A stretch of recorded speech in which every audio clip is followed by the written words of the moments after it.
The best late-night conservative talk show in America, Sackheads Radio. And listen, there are no people better on the air to give you the best in conservative talk than Sackhead Sean and Sackhead Clint. And we're working on the immigration papers for a certain other guy who happens to work there, too. For those who are tuning in around the world to the best in late-night conservative talk, Sackheads Radio. Sack News. Sack News. Radio. Sack News. Sack News. Radio.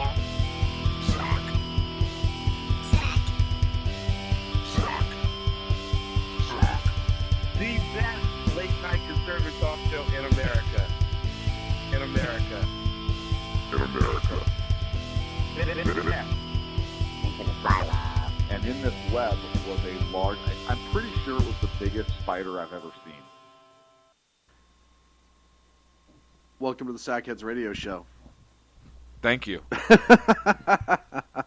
Live on the SHR Media Network. Thank you so much for joining us this 9th day of March 2015. How are you, my friend? I'm okay. Just okay? That's it? Just a little okay? Or a lot okay? I'm And not lotto like lottery number okay. Yeah, no, I would be lotto okay.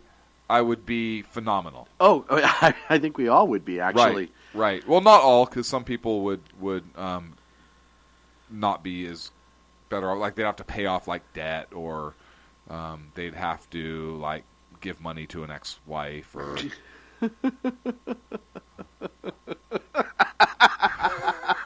I'm sorry, that got funnier as it moved along in my head. I was waiting for it. I'm like, really? Because that was hilarious. Who are you looking at right now? Like, that was absolutely hilarious. I'm sorry. And as it sunk in... It got funnier. Yeah, because what could go wrong?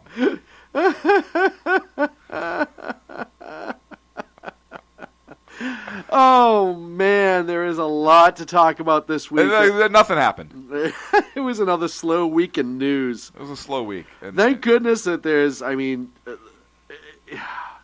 thank goodness it was so slow that we were able to really just kind of take it easy. We were. And speaking of taking it easy, listen, you're about to jump into a topic, and we're 3 minutes into this thing. Wait, I haven't even had a sip of coffee yet. I don't know what you're talking about. Okay, because I want to say, first of all, baseball. Baseball, yes. It is rolling. We're rolling right along, baby. Yeah. Spring training is here. I'm very excited. I am very excited as well. As we should be. As everybody should be. And if you're not American. Completely not American. Right. Yeah.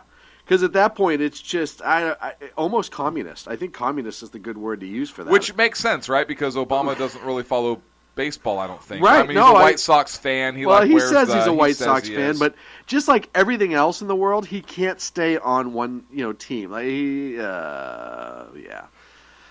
First he likes the White Sox, then he likes the Red Sox, but maybe that's because he had them confused, and then right, and then the Blue Sox, and they haven't even been ever. It's been a long time ever, and then the Black Sox. Then he realized it was actually Lives Matter, not Sox, and so it was a whole thing. Then it was Live Sox Matter. I don't even know where the hell that went. Yeah, I don't know, and these are all unconfirmed reports, but we're getting them from our source inside the White House, which may or may not be true. So. Oh, yeah. Lots of good things to talk about. But baseball is, you know what? I'm looking forward to it. And it's going to be a good season all the way around. It's always that time of year, and it's spring. Everyone loves spring, so how could you go wrong with it? Is it spring? Well, it will be spring soon. Right, but it's still winter. It's still winter. And the clocks actually go back this weekend, right? We actually set the clocks back this weekend. You got to spring forward. Spring forward. Right. Oh, you didn't have to correct me. You knew what I meant. No, I didn't. Are we going to start the show off like this? Like what? With you getting defensive because I want to be factually correct? Yes. Listen, I was wrong about something. So we'll shift the blame from you being wrong about something to me being wrong about something. I was wrong about something. For once. Yeah. Yeah, I was surprised. Right? Mitt Romney's a complete douchebag. I think Mitt Romney is to the point now where he is just trying to stay relevant. Yeah, because he wants to nominate. Look, he's almost like the actor. Well, let's not get into this yet. Okay. But I just had to say I was wrong, just to shift blame from your misrepresentation of which way to turn the clocks. Because I don't know, maybe you wanted to purposefully mislead our listeners because you wanted them to be later for work or later. You know, for all, you know how I love people to be screwed up for work. I mean, that's You just do. You actually wrote an article about it. We never printed it. such a D-bag move by me.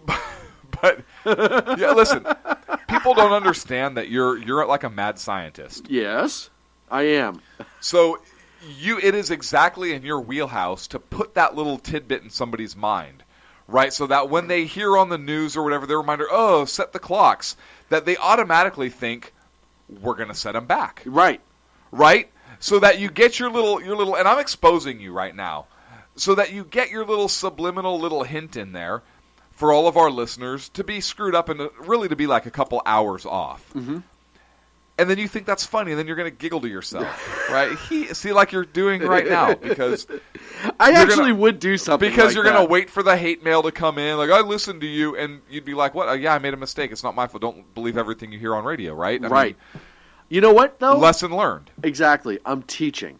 Don't look at everything you read Or hear. or hear. And why would you look at everything you read? So by definition, Why wouldn't you look at everything and that's you the read? point. Well, you just said don't Well, look at I everything guess unless you read. you read by Braille.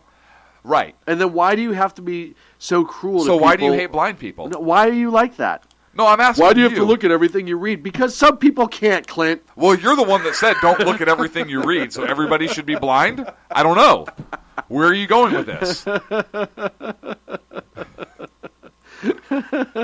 Why? Oh, don't look at everything you read. Just see darkness. Oh, there you go. Talking about race again. I know your little innuendos, Sean. Your little hidden meanings and everything. Ken, I apologize. Oh man, Making fun of Ag and Ken all at one, all all at the same, subliminally. Yeah. all at the same time. Yeah, ridiculous. Ridiculous. I do have to admit, first of all, for those who don't know, a dear friend of ours of SHR Media, and she has been for a long time, Liz Loris is battling cervical cancer. She came out with it last week, and she's doing well. It's really, really not just it's bad. Obviously, it's bad. There's no other way to put it. But Liz, being the fighter that she is, and I said it when she first told me that. You know, she's not fighting cancer. Cancer's fighting her, and it's an uphill fight for the cancer, not for her. So, and I wholeheartedly believe that. But Ken had asked me to come on earlier in the show tonight with Liz and the Underground Professor to discuss, Liz's cancer. Well, did you? Well, I know, and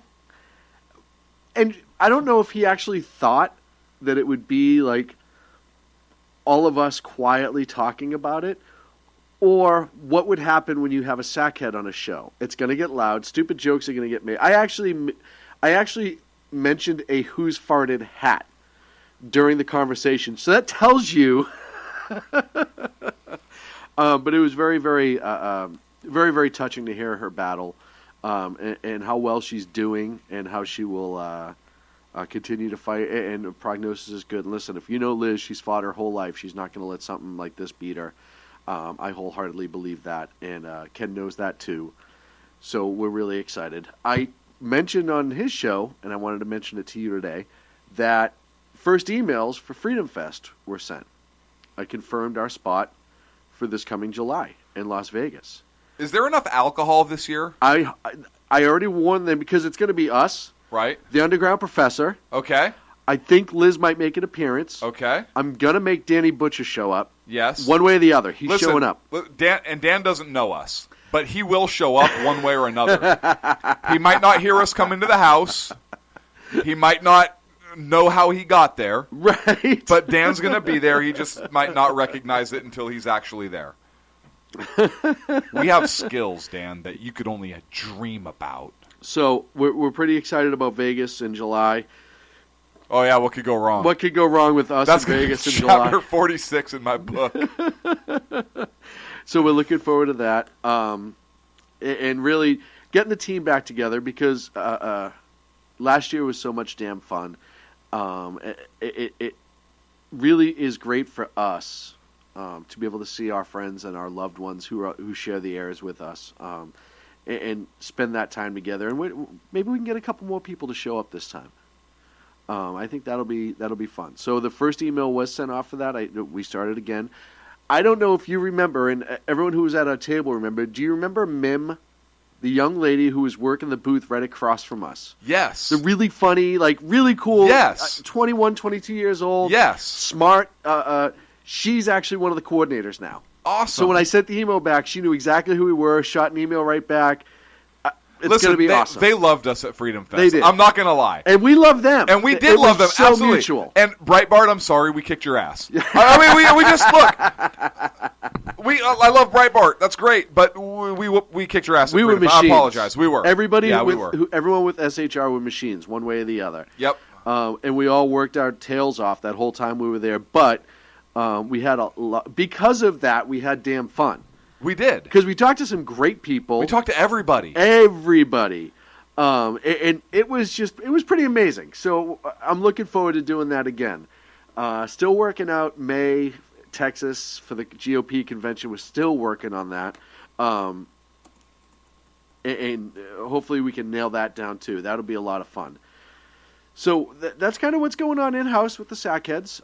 I know for those who are saying, well, what about Sacco? Sacco already said that if we do Freedom Fest, he will come out again for the 4 days. And by the way, for everyone who doesn't know, Sacco's in Vegas once a month partying. At least. Yeah, so it's not a big trip for him to make. Right. So we'll be fine there. So I'm pretty excited about that. It's actually, now that spring's here, it's right around the corner. I have an announcement. Yes. One of the Sackheads was featured on a local television show. Not local, national. National television show. Yes. He's in studio with us right now. Is he? Yeah. He's a fat little guy with a Boston accent. Well, the camera adds 30 pounds. I've noticed that. And I was like, whoa, Chris Farley. I mean, it was kind of weird. Here's me. Here's you. Here's me. Oopsie daisy. I was like, what is this, SNL? Like, when did this happen? Don't think that didn't cross into my head at some point. But yeah, so you made a trip down to San Diego. I did. I was on a special assignment. You were on special assignment. I.e., you were still waiting on the front porch for the car to pick you up. Now, here's what happened. Yeah, you said a car was coming. I got on the plane, and I figured you'd be sitting next to me. And when you weren't, then I figured you got out early. Because I know you're an early riser. You like to be ahead of time. Schedule's a big deal. Right. So and I fly. And you fly regularly. Right. So I figured you'd already beat me to it, took the private one down. Whatever. I don't know how you travel sometimes. Yeah. Listen, sometimes I can't talk about how I travel, and you know this. So when I got in the studio at 11:30 a.m., The Answer in San Diego, and Andrea Kay was doing her show, and I was doing the show as her guest host, I figured any moment now you were going to walk in. I even asked her, and she knew exactly who I was talking about when she said Clint who. Right. And I was like, oh, right. No, I get it. That's funny. Maybe you're just here for the TV thing. Maybe your schedule got bumped back or whatever. Right. So I spent a few hours by myself, Uh-huh. meandering around sadly. And I got a text message. Yep, got a text message, which you didn't answer back because you're rude. Right, because you probably thought I was in airplane mode and traveling. Right. Which I was. Yeah. But I ended up in Zimbabwe. Right. So, which is weird. So then the TV spot showed up, and I got there, and I'm sitting there in the green room, and I figured you were going to be there any minute, right? Uh-huh.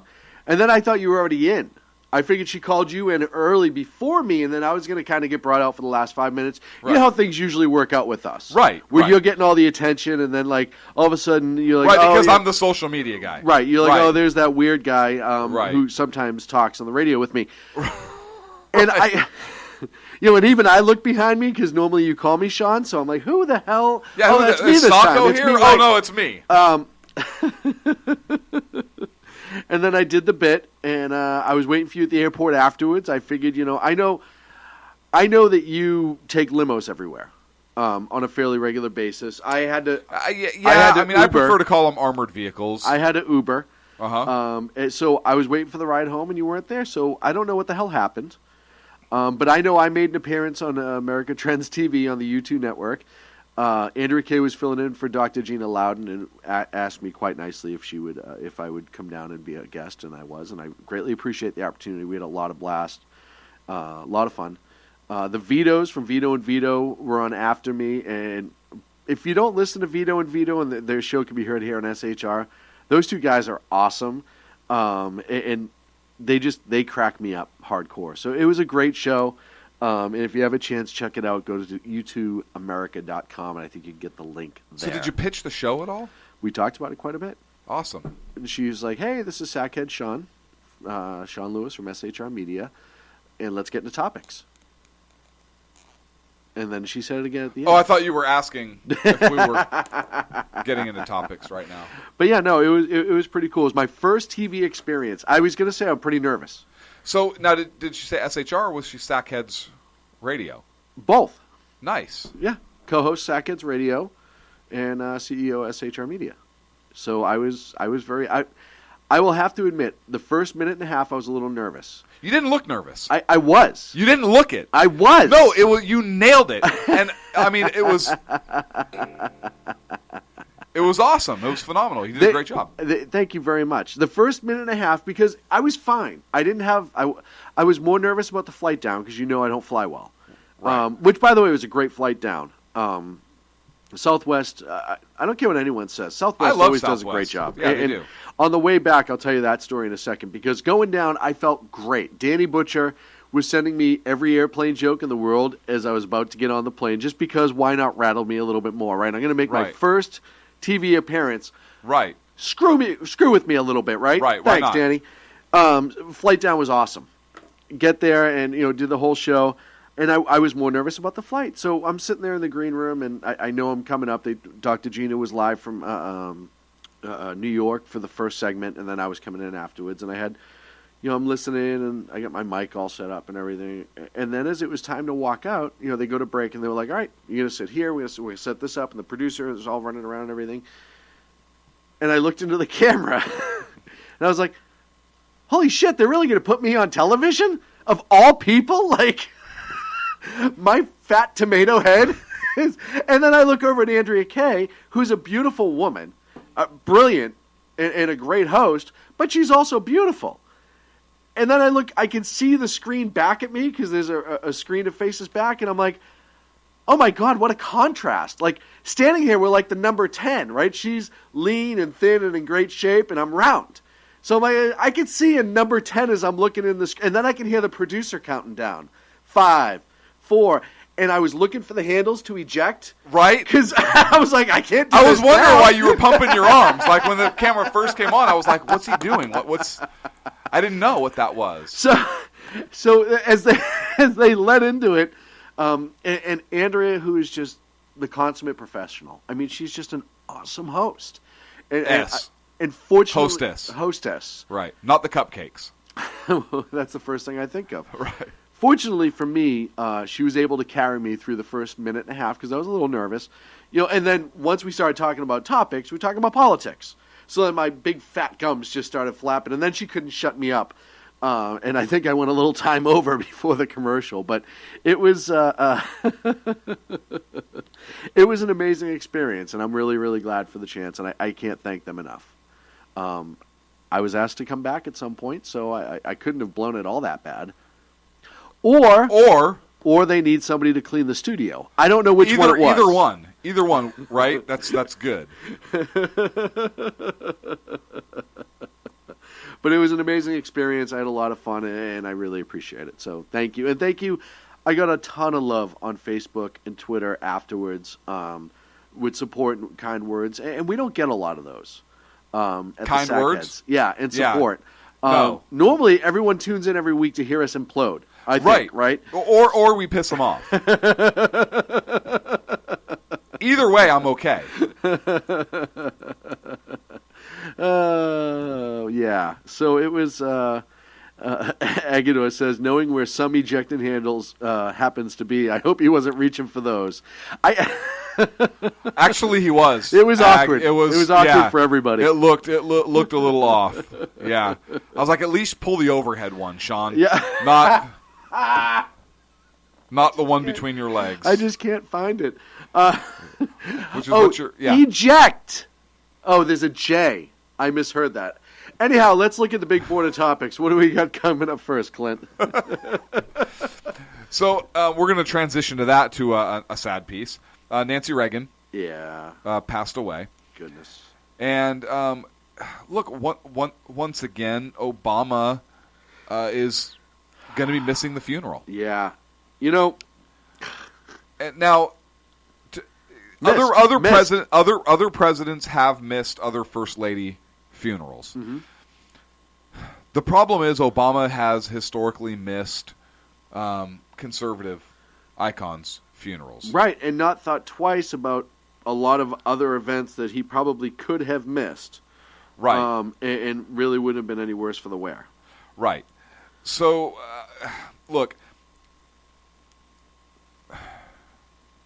Yeah. This he's missed Scalia's funeral. He missed Margaret Thatcher's funeral, if I'm not mistaken. I believe so. Right? And now Nancy Reagan's. It seems to be a pattern with him. I think that he should be there. Look, Hillary Clinton is planning on attending. Right. Which, And I'm sure she's going to fundraise while she's there, but that's not really the point, is it? Yeah, but she's not going to make much money because it is Nancy Reagan's funeral. But look, that's not that I'm a Hillary fan at all, because I'm not. But at least she's showing some class by attending the funeral of the former First Lady, right? Of a very well respected president. Absolutely. Even if it's for publicity, she's still making the right choice. Yeah, absolutely. I mean, let's look at it strictly political. Yeah. It's still just the right choice to make, as opposed to this bozo who just doesn't care. That's my takeaway from it. He just doesn't care. He doesn't, or he doesn't choose to honor those conservatives. So I was a little upset. Now, Obama also did miss the funeral of former First Lady Betty Ford. Yes. Back in 2011, and again there have been other presidents who have missed First Ladies' funerals, including Reagan. Reagan didn't attend the funeral of Bess Truman in 1982. However, other presidents have attended funerals, and again, this shows a pattern of behavior with this president, who has missed, like we talked about, other prominent conservatives' funerals. Well, and you know what? I think if he had actually gone to Scalia's and was unable to miss this, and it'd be a different story, right? I think you could argue a little bit, even though his excuse now. Listen, if he has a G20 summit, or there's a major summit out of country, then you're like, okay, he has business to do, like, and not a summit that he's going to take a ski lift to and ski down. Right. But it's for South by Southwest, the same thing that Snowden was at last year. I'm not saying anything against South by Southwest as an organization. I don't care for them, but that doesn't mean that they don't have the right to run their event. And I think it's a wonderful event. They invited the president. He's going to show up. But to miss Mrs. Reagan's funeral for essentially a nerd conference is asinine to me. And that just tells me that he's more interested in fundraising for the Dems and sticking it in people's faces that he doesn't have to go. What are you going to do, not vote him in? Right. You're not going to be able to bring this up on him again unless he's going for the prime dictatorship of the United Nations. Which is possible. Or unless he's going to pardon Hillary Clinton, and then if she gets elected, she's going to try and appoint him to the Supreme Court. Amen. One of the two. Amen. Wait, what? What? Something crazy is going to happen to that. I don't think he'll go Supreme Court. I think his ego is too big for that. I really do. Are you kidding me? Appointed for life where he can do his will? I don't think anybody would confirm him or should confirm him. Like I said, I think that's still beneath him in his opinion. I think he believes so much in the United Nations that that's his goal, is the UN. That's his goal as Secretary General of the UN.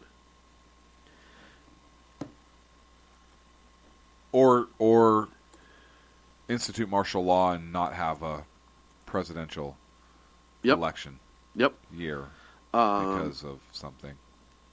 No, that would never happen. I do, and I just saw it You saw in the it? chat Are you room. kidding me? Jersey Joe just said it, but I want your feedback from it. If Hillary is indicted and convicted Uh-huh. and gets the presidential pardon, Uh-huh. is she still qualified to be president legally? And I ask you because you have an amazing legal mind, and I know you read such things, and I want to hear your feedback. Jersey Joe says she is because it is a pardon, or that she's still disqualified. I'm sorry, he says she's still disqualified.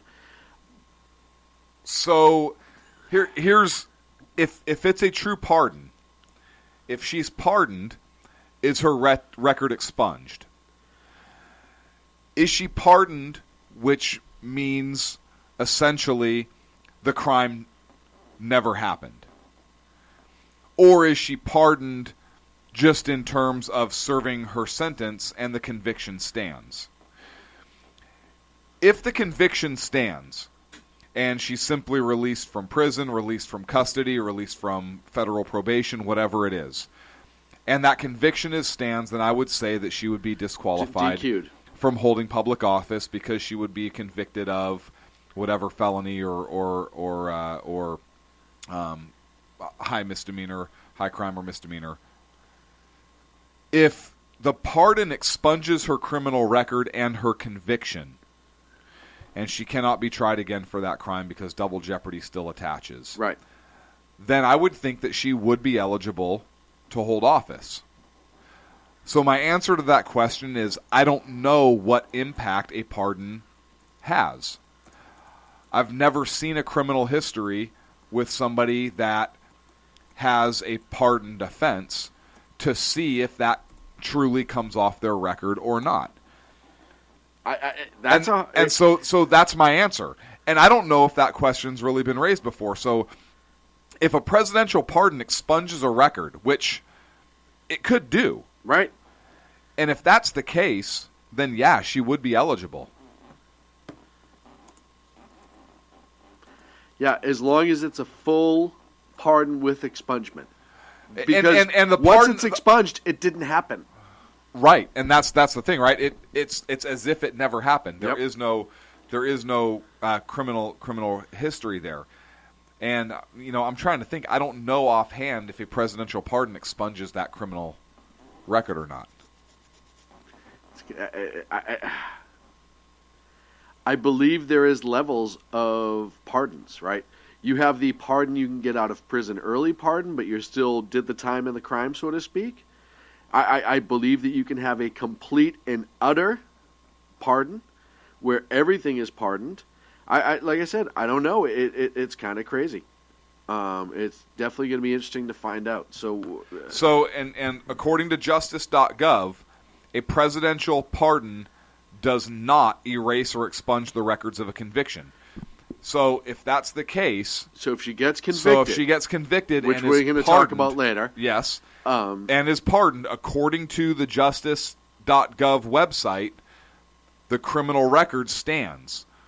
But the DOJ notifies the federal probation department, and the time no longer has to be served. There's no further penalty for that crime. But the criminal record stands. And that's per the Department of Justice website. What if they only charge her with the misdemeanor? Still, the criminal record stands, right? Right, but the misdemeanor doesn't disqualify you as president. Well, she could be impeached for conviction of high crimes or misdemeanors, right? Right. Now, if that misdemeanor is a conviction of, you're talking about a national security thing. So you're talking about, is she pleased to, like, they lowball it? She pleased to the misdemeanor? Yeah, gets like 30 days probation, picking that would up be trash. We're up against the break. That is so. We're up against the break. But it's America. Anything can happen. When we come back, more from the SHR Media Network, Sackheads Radio Show. Enjoy 4 minutes with the Unpleasant Blind Guy right here on the SHR Media Show. I enjoy.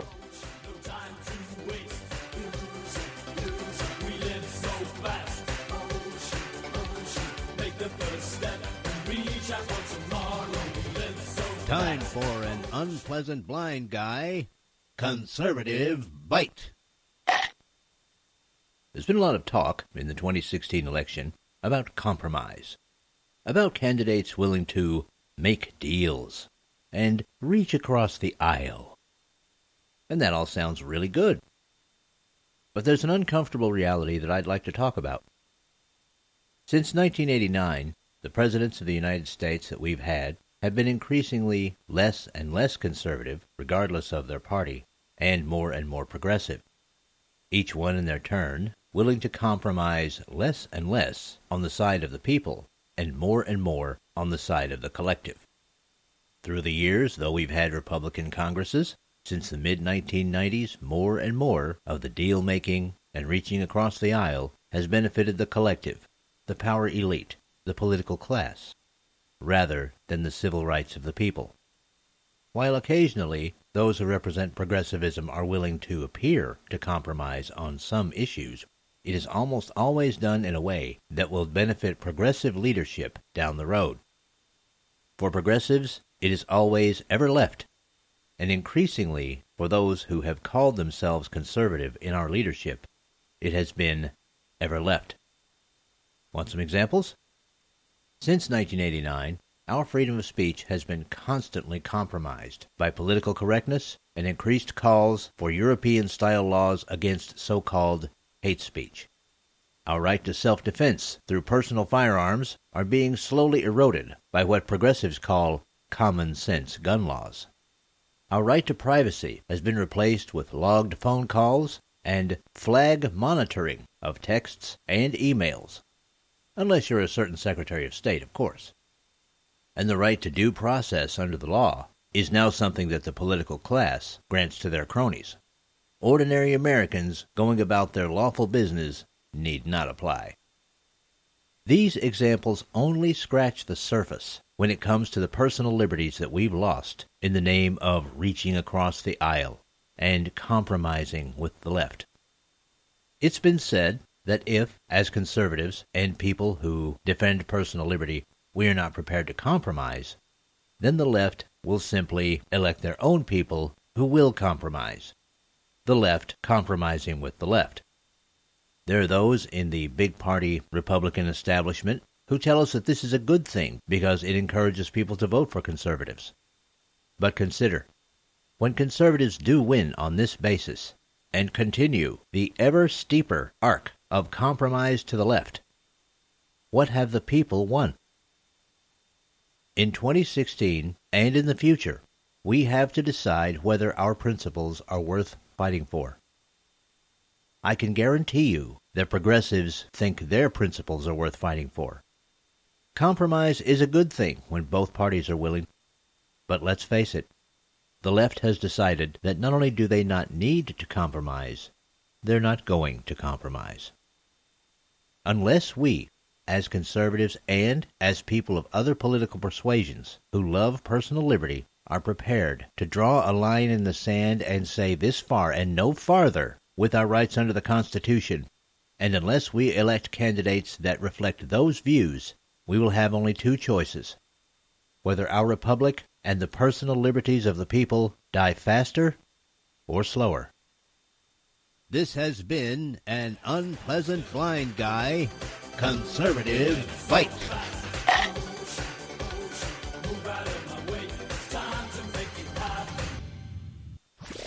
Conservative media done right. You're listening to the SHR Media Network. Times are dark. The people misled by corrupt politicians, lied to by establishment media, and deceived by the false messages of Islam.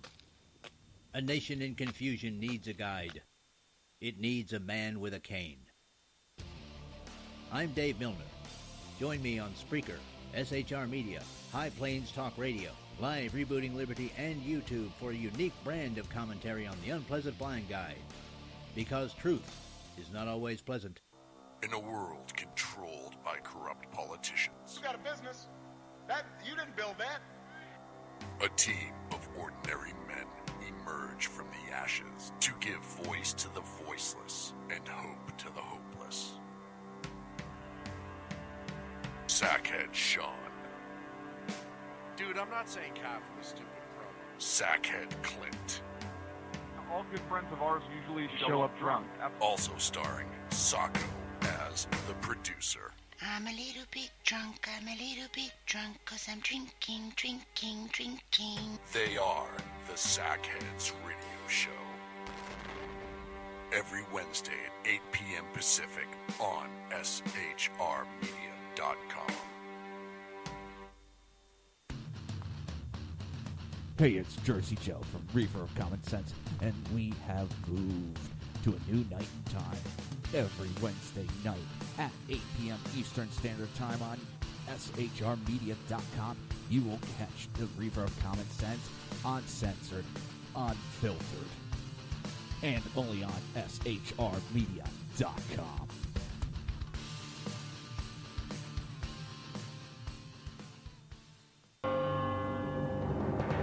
Hello, I'm Matt, a student at Hillsdale College. Here's Hillsdale President Larry Arnn on the continuing relevance of the Constitution. Many argue today that the Constitution is outdated because it addresses problems peculiar to the 18th century. Some parts of the Constitution do read rather quaintly. Consider the injunction against titles of nobility in Article 1, Section 9 of the Constitution. But is that so outdated? The purpose of the injunction is to prevent the government granting special privileges to some for partisan reasons. This strikes at the heart of the rule of law. The crony capitalism so common today is a place where the government bestows favors and tax dollars on some businesses to give them a leg up over others. This is exactly the kind of thing the Constitution was meant to prohibit. The Constitution is not so outdated after all. This Constitution Minute was brought to you by Hillsdale College. To join the national conversation on the Constitution, go to constitutionminute.com. Conservative media done right. You're listening to the SHR Media Network. Welcome back to the Sackheads Radio Show, live on the SHR Media Network. Hey, if you're not in the chat room, go to shrmedia.com. Click live chat in the middle. If you're not in the live chat, dare I say it, you're a communist. Which is weird because Bernie Sanders, Barack Obama, and Hillary Clinton are not in live chat. I'm just making an observation. Sometimes I wonder if they're the viewers. Did you ever just wonder if maybe, like, when you know how it says, like, just viewer, it doesn't necessarily have... No, that's Joe Biden, because he's waiting to see what we're going to dare him to do next. It's Joe Biden, because he can't figure out how to put his name in. Right. He's all, Barack, it's my goddamn password. It says I need a goddamn password. No, he's trying to write on the screen in pen. You said notebook, right? I write in a goddamn notebook. That's what I do. My pen, what is this, a stylus? I don't need a stylus. My hair looks great. Stylus. Oh, man. So Mitt Romney is a douchebag. Yeah, Mitt Romney's trying to... Look, so I was wrong. I thought Mitt Romney would not be this big of a douchebag. Apparently, I gave the man more credit than I should have. He lit Trump up. Well, he tried to. No, he lit him up. I didn't say it was effective. Yeah. But I'm saying he lit him up. Look, he failed how many times? Look, he failed when he went against Obama in 2012. Should have won. He lost that election. Right. He didn't do so well this time around. Right. Gained no traction. And then he comes out and starts railing against Trump. Look, now it looks like that he didn't come out and say, because he was asked specifically, right? So if it's a brokered convention and they offer it to you, will you run? Well, he didn't say absolutely not. Like, I couldn't even get 1% of the vote. He said, well, who am I to say no? Right. Right? Could you imagine if the Republican Party, if let's say Donald Trump, if Donald Trump had a majority of the votes, but he didn't reach enough to become the nominee, and it went to a brokered convention, could you imagine what would happen to the party, what the party would do if they gave it to somebody else? Yeah. First of all, I would leave the party. Well, I think a lot of people would. I think that honestly would be the demise of the Republican Party. Because I'm not totally against. Look, here's how I'm looking at it. Right, the Republicans would know either if Trump got the nomination and they ran Romney or they ran somebody else, another party guy to split that out, they would knowingly be giving the election to the Democrats, right? To Hillary Clinton or Bernie Sanders. Either somebody I believe to be a criminal or a communist, right? Which means that they would put their feelings or their desires of holding on to power within the political party ahead of the country. Penny wise, pound foolish. Right? They would be sacrificing the country so that they can maintain power within their own party. That's how jacked they are. That to me is unacceptable. That to me is worse than the Democrats that want to come out and push all their social agendas through or whatnot because they actually believe that's the right thing. Granted, they want power too. Right. But if the Republicans are going to be the ones to implode this country by allowing this to happen, by splitting the vote and everything else, then shame on them. And I want no part of that party. I actually sent you a text message, and I was kind of joking, but I actually thought about it, and I was like, wow, this could actually happen. So I sent a text to Sean. I was like, wow, this election is so screwed up. I go that it could go to a brokered convention. The Republicans can run somebody else, and Trump could honor his commitment by not running a split ticket with the Republicans.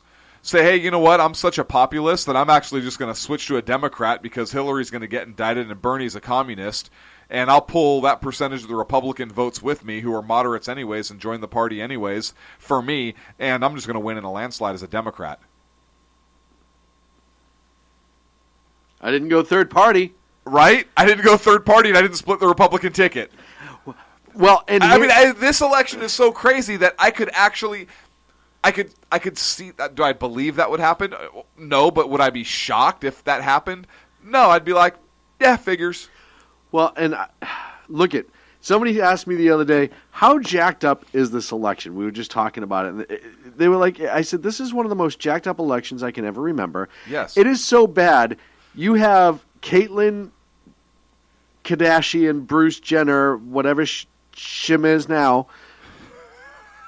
I'm trying to be respectful to all sides. I don't know. Right. Coming out and supporting Cruz, essentially.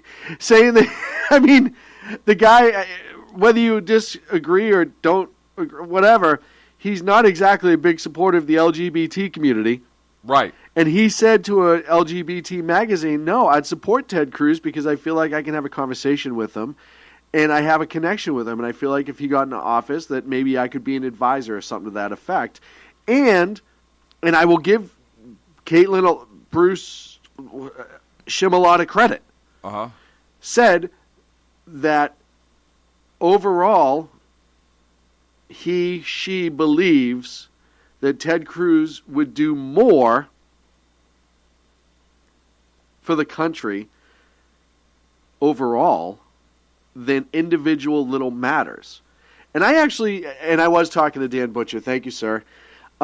I actually kind of respect that statement that the bigger picture is more important than the little special groups. Right. So I got to give him credit for that, a lot of credit for saying that, because that takes a lot of stones to say to No stones. No, I think they're still there. They're not stones anymore. No, I think the stones are still Caitlyn. there. There's no stones. I don't know. And listen, I don't want to throw stones. Well, you can't. Well, I guess you could throw them because they're not attached anymore. I don't think they're detached yet. We need proof. I think from the waist down, he can still be Bruce the Olympian. I don't know. No, the surgery's complete, right? I don't know. It doesn't matter. Look, shoot a private message on Twitter and ask. But either way, I give him a lot of credit. But it does show you how jacked it is when you have Caitlyn, Bruce, Jenner, Kardashian. And I think that's what it was. I think he's lived so long with the Kardashians that he just wanted to become one of them. Is supporting the evangelical candidate, Ted Cruz. Like, that's just...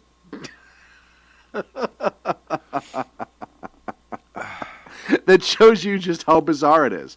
And then you have Mitt Romney, who's coming out of the woodwork. And listen, Jersey Joe sent me something the other day, and I don't know if it's big, and I don't know if it's going to be anything or not. But in their declaration with the FEC, the Federal Election Commission, Jersey Joe found that the Romney campaign from 2012 had added some addendums in the last month, since he essentially just before his anti-Trump speech. Now, you can't see what the addendum is yet. It wasn't up there the other day. I don't know if it is anything or not. But just the fact that it was amended, right? Yes. Yep. Shows you that there's activity. There's activity. Why is there activity? You look at the brokered convention. Yep. And I don't know if he's closing out 2012 officially so he can open 2016, or if there was some housekeeping that ironically had to be done. And I know that candidates leave those open for a long time so they can. You have the funding coming in, all these other things that you have to give to the FEC.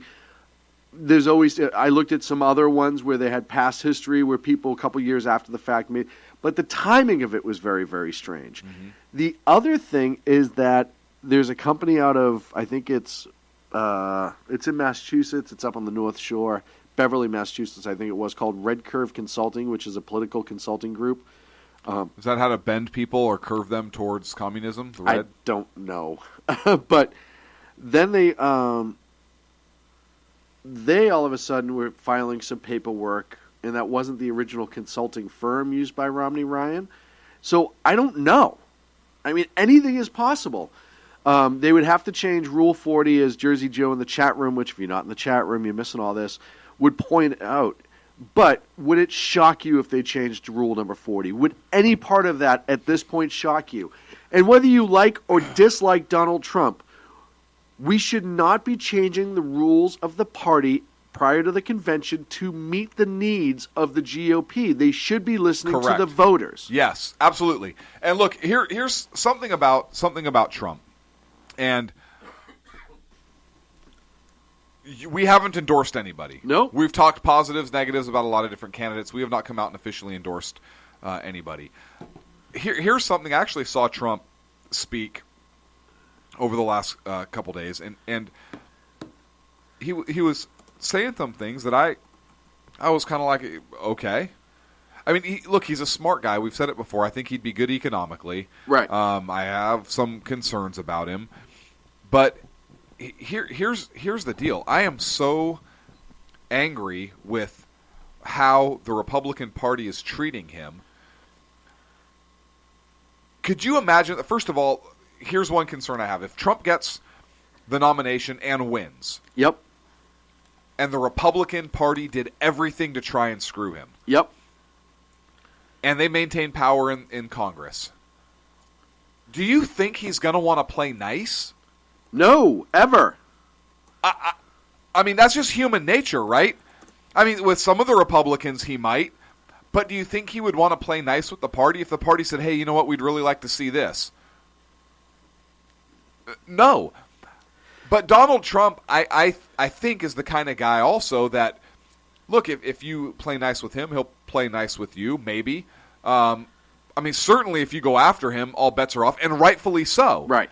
As we've seen. But if the party came to him and said, hey, you know what, you signed a pledge that you're not going to run third party and you're going to support whoever the candidate is, we also have that pledge with you. Yeah. If you are our candidate, we will support you 100%.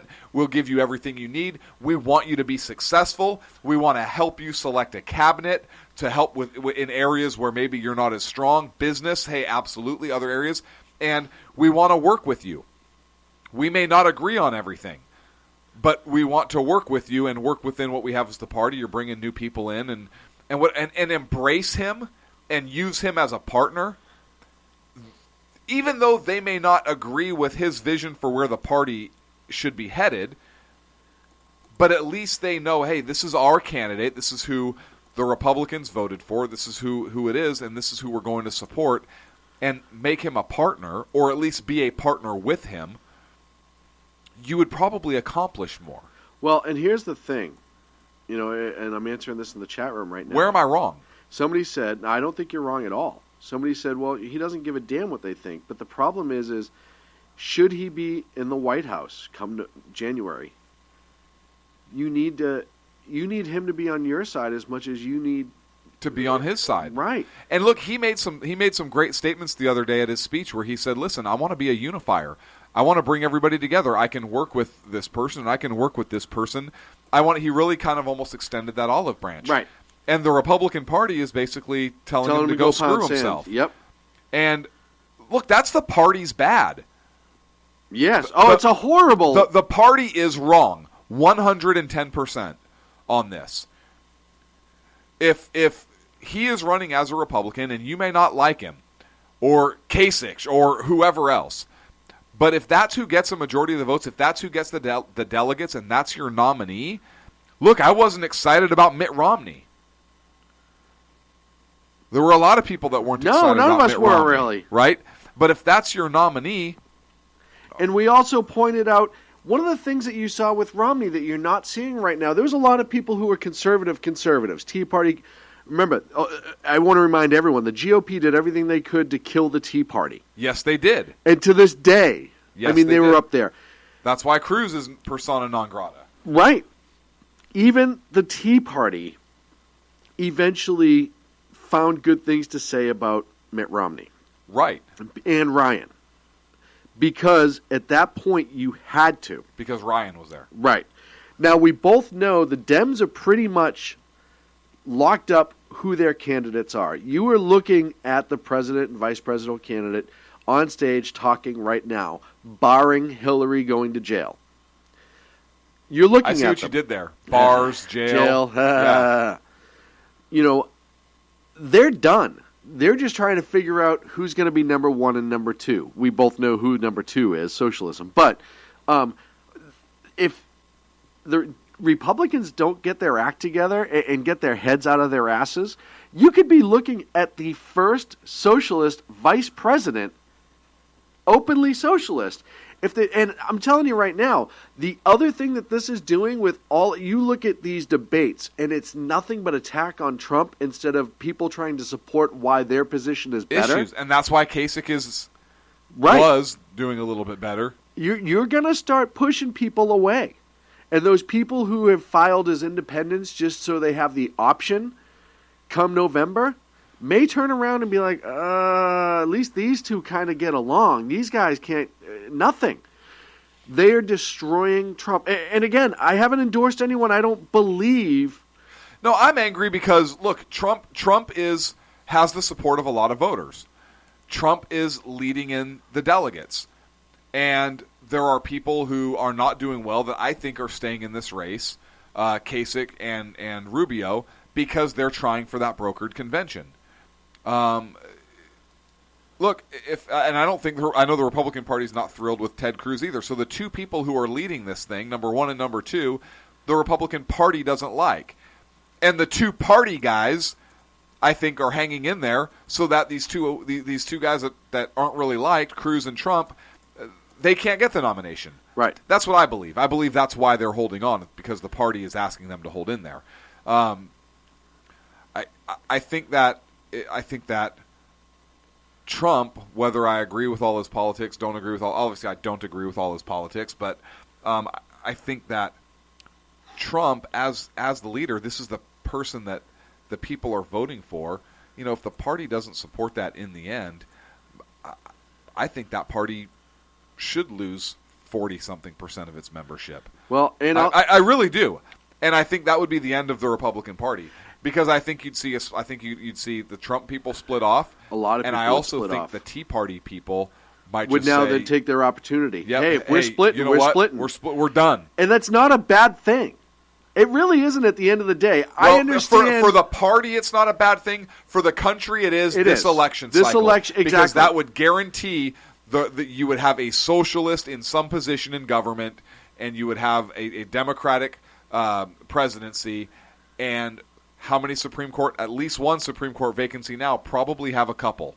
Oh, yeah, because if the Dems get in the next election, you're going to see Ginsburg retire. I think she's going to retire in the next presidential term, regardless of who's there. But she'll do it early. Yes. So this next president is going to have a couple Supreme Court nominees. Especially if they get the Senate back. You will see Ginsburg go right away and not wait for 2 years where they could lose the Senate again. Yes. So I'm just saying it's deplorable. Look, it's a big deal. This is a big deal for our country, and that's why I'm saying if the Republicans do that and they split it out and they caused the Democrats to win this election, I'm done with the Republican Party. I mean that would just be. I mean, I'm kind of done with the Republican Party as it stands anyhow, because what we saw how they treated the Tea Party was a big thing for me. Oh yeah, and we've talked about this either. We don't vote party line. Neither one of us do. Right. We have leanings for sure. I mean, we're conservatives. We make no bones about that. And I typically have voted Republican, but I haven't voted straight party line ever. I vote the candidate. I do as well, and that's the way it should be voted. Now, again, if my candidate is not the one who is elected, or chosen to be the lead nominee. candidate, the nominee, then I will, unless it's really horrible, I will back the party as long as that candidate meets a majority of my beliefs. Right. And principles is a big one. However, even if it's not my candidate, I don't believe that you should be axing down and totally destroying the person who's leading because the party can't control him. Right. And that's what this has become. It's a hatchet job, a complete hatchet job. And that's all you hear out of the establishment candidates who are left. And I'm sorry, Cruz has become an establishment candidate, in my opinion. I say it right now. If Rubio drops out before Florida, a deal was cut between Cruz and Rubio's people for Rubio to be the VP nominee if Cruz gets his voters and moves forward. Yes. That backroom deal was brokered by the GOP. But if you go to a brokered convention, which is totally possible. I mean, I don't care. This is totally possible. Trump had with them some right big now. wins yesterday. Trump had some big wins Huge yesterday, wins. and I don't know that. And there's more coming up this week. Yeah, and I think he can get the delegates. Right. If he keeps on this path, he's going to get the delegates. I just and if it goes to the broker convention, I'm sorry, you're gonna see Romney up there. They're gonna push him up to it. I really believe that. You're gonna see Romney, Cruz, because they saw what they did last time. They screwed it up, right? And I want to know too. All of a sudden, Mitt Romney has a pair. Where the hell was that Mitt Romney when he was debating Obama? When he was campaigning? Where was that Mitt Romney? He has plenty of a pair. You know what? Mitt Romney is being told to have a pair. It's almost like they took him off Caitlyn and put him on Mitt. Yeah, and maybe they did. Maybe Caitlyn put him on Mitt. Because that's the only thing I see right now. People don't want Mitt Romney.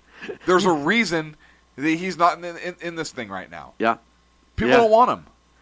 The establishment might want him, but people don't want him. So if the establishment says, well, too bad, this is who you're voting for, guess what? I'm not voting for that. I hate to say it. I think people generally liked Romney up until about 2 weeks ago as a person, even though they never would vote him into office. They were like, he's not a bad guy. Right. He just didn't have what we wanted. Right. Okay, and I was okay with that. Right. Now, I think douchebag. This shows that he is a petulant child. We actually. Why weren't you guys? Why didn't I have this many people when I was don't know running? That we have. Because you were feckless. People don't know that we have a douchebag award, and Mitt Romney is actually one of our final nominees for the 2016 douchebag award from the Sackheads Radio Show. Oh man, we're up against a break. We are. We are. When we come back, I want to talk about the fighting that's going on the Democrat side, because I want to talk about the question of equality amongst candidates. That and a couple more things here on the Sackheads Radio Show live on the SHR Media Network. Well, I was going to tell them what those couple things were. No, go ahead. No, it's okay. Okay. Conservative media. Whatever. Are you done? Oh, yeah, I've been done, apparently. Done right. Well, I don't want to cut you off. You already did the commercial. You're listening to the SHR Media Network. Times are dark. The people misled by corrupt politicians, lied to by establishment media, and deceived by the false messages of Islam. A nation in confusion needs a guide. It needs a man with a cane. I'm Dave Milner. Join me on Spreaker, SHR Media, High Plains Talk Radio, Live Rebooting Liberty, and YouTube for a unique brand of commentary on the unpleasant blind guide. Because truth is not always pleasant. In a world controlled by corrupt politicians, You got a business. That you didn't build that. a team of ordinary men emerge from the ashes to give voice to the voiceless and hope to the hopeless. Sackhead Sean, Dude, I'm not saying Kyle from the stupid program. Sackhead Clint, All good friends of ours usually show up drunk. also starring Sacco as the producer. I'm a little bit drunk, I'm a little bit drunk, 'cause I'm drinking, drinking, drinking. They are the Sackheads Radio Show. Every Wednesday at 8 p.m. Pacific on SHRmedia.com.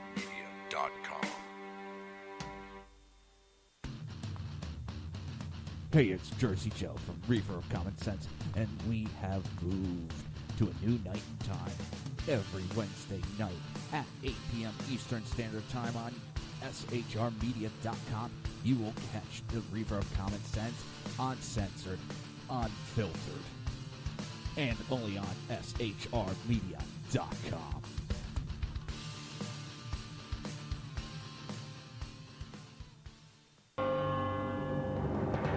Hello, I'm Matt, a student at Hillsdale College. Here is Hillsdale President Larry Arnn on the continuing relevance of the Constitution. Many argue today that the Constitution is outdated because it addresses problems peculiar to the 18th century. Some parts of the Constitution do read rather quaintly. Consider the injunction against titles of nobility in Article 1, Section 9 of the Constitution. But is that so outdated? The purpose of the injunction is to prevent the government granting special privileges to some for partisan reasons. This strikes at the heart of the rule of law. The crony capitalism so common today is a place where the government bestows favors and tax dollars on some businesses to give them a leg up over others. This is exactly the kind of thing the Constitution was meant to prohibit. The Constitution is not so outdated after all. This Constitution Minute was brought to you by Hillsdale College. To join the national conversation on the Constitution, go to constitutionminute.com. Conservative media done right. You're listening to the SHR Media Network.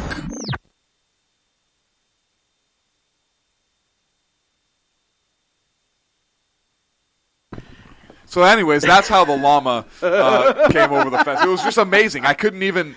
Mute button, kids. I Mute didn't button. even... Wait a second. You mean they missed that story?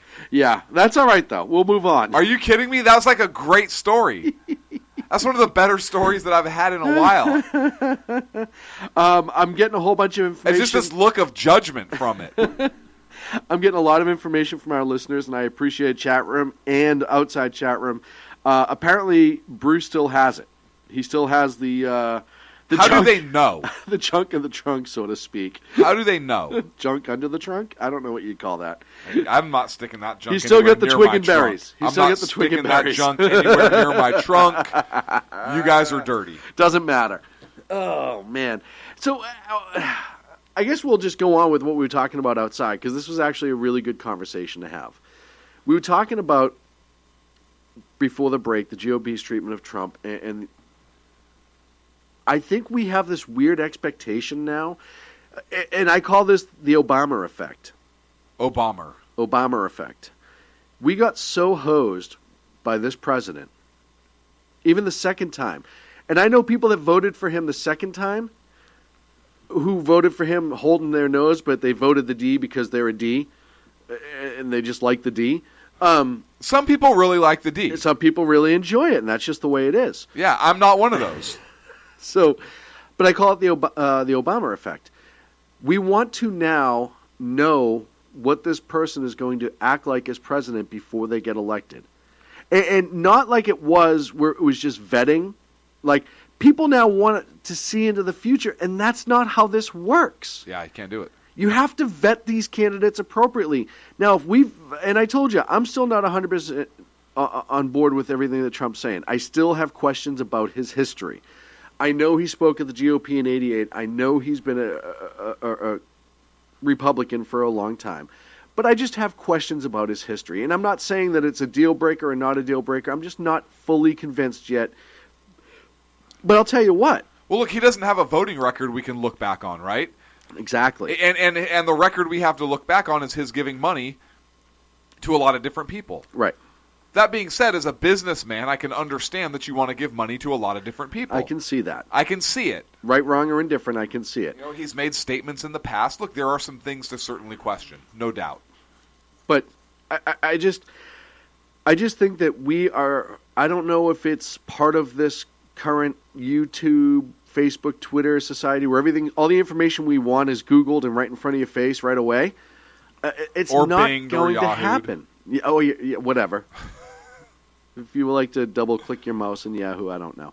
But, we just have to deal with these candidates. And the other thing that we have to do is force candidates to stop yelling vitriol at each other and start talking about why they're better than the other candidate and not just insulting and moving on. And that's really what this election has become, is an insult fest. The GOP kind of looks like circus clowns right now, in my opinion. I do believe, in a lot of ways, that deals are being cut with Cruz behind the scenes, and I really think so. I saw it as soon as Mitt came out. I think a deal was cut, and that says to me that if Cruz is elected, he will owe the establishment. And they will come calling on it, or it'll come out that he cut a deal with them and went against everything that he's railed on for the last couple of years. The enemy of the enemy is my friend. I don't think that the establishment is dealing with Cruz that much right now. If so, I don't think they'd be talking to Romney. I think Romney's the standby. I don't believe the establishment wants Trump or Cruz, and that's why they're having. Okay, look, I think if the establishment was going to back Cruz or wanted Cruz, I think that they would have Kasich and Rubio drop out. I think that they would press them hard to get out instead of allowing them. And I don't know that they are. I honestly believe that they're allowing them to stay in because they're pulling votes from each other, and that's their best chance at a brokered convention. Because if Rubio and Kasich pull out now and those votes all go to Cruz, and Cruz overtakes Trump and gets the nomination, I don't think they'd be happy with that either. So I think the establishment wants Rubio and Kasich to stay in, which is why they're staying in, to pull because I think those two are pulling more votes from Cruz than they are from Trump. Mm-hmm. And I think that's by design to help get them to a brokered convention. That's what I believe. And so I don't believe that they want Cruz. I don't believe that they're working. Now, if it really comes down to it and it's Cruz is really getting closer, then maybe there might be the party might approach Cruz for some backroom deals. I just don't see it there yet. Otherwise, I don't think they would have pulled Romney out. Well, of mothballs. Have you ever smelled mothballs? It smells like Romney. How'd you get their little legs apart? That's just... I had a couple tweezers. Anyhow, so we've already assassinated the right for a little while. Let's talk about the left for a little bit. Please. First of all, which is what we should be focused on. We're a conservative talk network. Our whole 2 hours should be attacking the left. That's what we should be doing. You have Bernie Sanders with the upset in Michigan. And that's amazing to me. Considering a state that should know better. And I don't know if it's just people are very, very caught up in what's going on with Flint in the water right now, so they're emotional. I don't know if it's because Hillary looked like an idiot trying to just be Hillary. I don't know if it's Bernie's statement about white people not knowing what it's like to live in a ghetto, which to me was the strangest statement. And listen, we've talked about this before. We know what it is. He will say anything he can say to get so-called impoverished people to vote for him. That's just who Bernie is.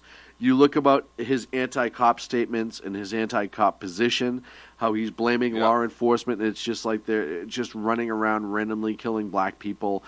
You have him up in Detroit, in Michigan, which has a very, very large African-American and minority population in the greater Detroit area, and he's pandering to them, right? Hillary tried, but she's so damn fake that it backfired grossly on her. I mean, if you look, it's really, really hard when you're a former first lady, you've lived in the White House, you were a senator, you were Secretary of State, you were the first lady of Arkansas, you live in this huge home, you get paid $500,000 for a speaking engagement to come out and say, I'm there for the black man, and I understand his fight. But Bernie, socialism, owns one pair of underwear. And it's made of hemp. It's made of hemp, et cetera, et cetera. People relate to that whether you want them to or not, especially when he's pandering. And he pandered something fierce. And it benefited him. So he upset Michigan. Now, it upset... Did that really help him too much? No. You have Hillary at, 1223 for delegates. Mm-hmm. Bernie's at 574. Uncommitted is 166, which is that's kind of amazing to me that you had 166 who were like, we don't want either. Or we won't decide that we want either yet. And 2383 is needed for the nomination. But during their last debate, there was a strange back and forth. They were talking about fracking. And I believe it was fracking. And then this happened. I voted to save the auto industry. Auto. The money that ended up saving the auto industry. I think that is a pretty big difference. Well, if you are talking about the Wall Street bailout, where some of your friends destroyed this economy... excuse me, I'm talking. Let him respond. If you're going to talk, tell the whole story, Senator Let Sanders. me tell my story, you tell yours. I will.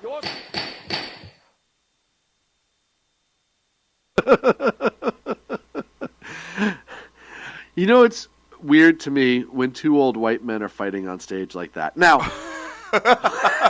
in Detroit. When was the last time that happened? Right.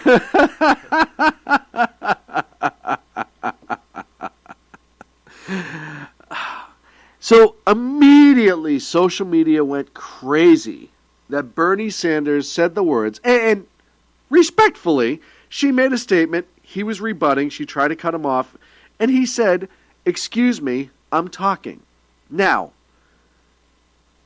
I actually thought that it was a very, if there's class, if you will, in these debates, I thought it was a classy way to say, I'm not done. He could have just said, shut up, I'm not done, which would have been very Sanders-esque. Right. Or Trump-esque. Yeah, Bernie Sanders. I want to see Sanders-Trump. Sanders constantly reminds me of every Scooby-Doo villain. I would have got away with it if it wasn't for the goddamn banks. Like, he does. He strikes me like, and he probably drives around in the Mystery Machine, so it's appropriate. Right, but his actually says free candy on the side. Right. Free gynecological exams. What's the problem? Anyhow, and he's come a long way since writing about in the 70s how it was okay to fantasize about raping women, which he wrote, by the way. That's part of he wrote an essay. No, that's not true because he's a Democrat and Democrats love women. And that would never happen, right? That would never happen. But either way, social media went insane that he dared cut off Queen Hillary. And then all of a sudden it was about, he's anti-female and this was a sexist statement, blah, blah, blah, blah, blah. When we have the conversation about equality, and it is very, very common for candidates on a debate stage to interrupt each other. It's been going on for years, since the beginning of the debate, since when debates really first started, right? Are we talking like in general, like in ancient Greece? Yes. Rome? Yeah. Absolutely. Sackhead's radio show? Sackhead's radio show. Absolutely cut each other off. Now, will I admit that the last couple elections it's got a little bit more circus sideshow than it had been in the past? Sure it has.